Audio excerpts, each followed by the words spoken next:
And then we went to Riverside, California and joined our crew. They had a lot of light poles out there. They said, go out to light pole number so-and-so.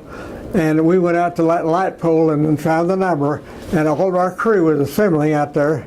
And that was the first time I met my pilot, which was Frank Jeter from Dallas. And all the other crew members, for like 50 years, all those guys stayed together. It's just like a family. And you were the co-pilot on the plane? Yeah, I was a co-pilot. Okay, and what kind of plane were you guys flying and where were you stationed? Well, for the war, we flew B-24. Most of the planes out in the Pacific were B-24 until the B-29 came along. The first actually combat we went to Saipan and flew out of Saipan.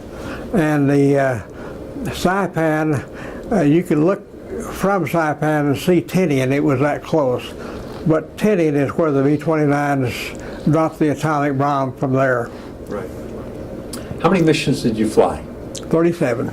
We started basically flying over Iwo Jima and some of the others, but the early missions we flew were primarily Iwo Jima, and we were a radar crew, which meant we could bomb at night.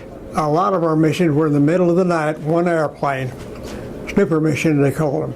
The scariest moment over Iwo Jima was when we went up to Chichijima. It was up north of there, but we lost an engine, got shot out up there in the middle of the night about 3 o'clock in the morning, and we had to get back. And we couldn't make it. We didn't think we had enough gasoline with that engine gone to make it back to Guam. We were flying out of Guam by that time. We all pretty well took a vote and said, what do we want to do? And we decided we'd go to Iwo Jima, see if they'd let us in. Now this was in the middle of the invasion, and they only had one airstrip. In order to get in, we had to stop the artillery, which was back around flying over the airport. The Navy had to put up flares for us to get enough light to see the way to get in. But we're one of the few first airplanes that actually was saved by the fact that the Marines took Iwo Jima. But we made it into Iwo Jima, landed, stayed all night, and our crew actually put that engine back on the next day. They set an engine up and we did it ourselves, and then got it back on and got out of there in 3 days. There was a documentary made about this particular mission, by the way. What was the name of it? Jitterbug over Iwo Jima.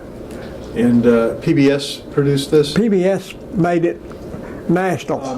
After Iwo Jima, where else did you fly over? Chichijima was north of there, and we started going to Chichi, and then later we started to fly from Guam to Japan, and we were actually north of the place where the second atomic bomb was. We were over Japan, north of there, and saw the plume and the smoke and that sort of thing. How far away actually were you when the bomb was Probably, dropped? to start with, we were like 40, 50 miles, but we could see the plume as we flew back.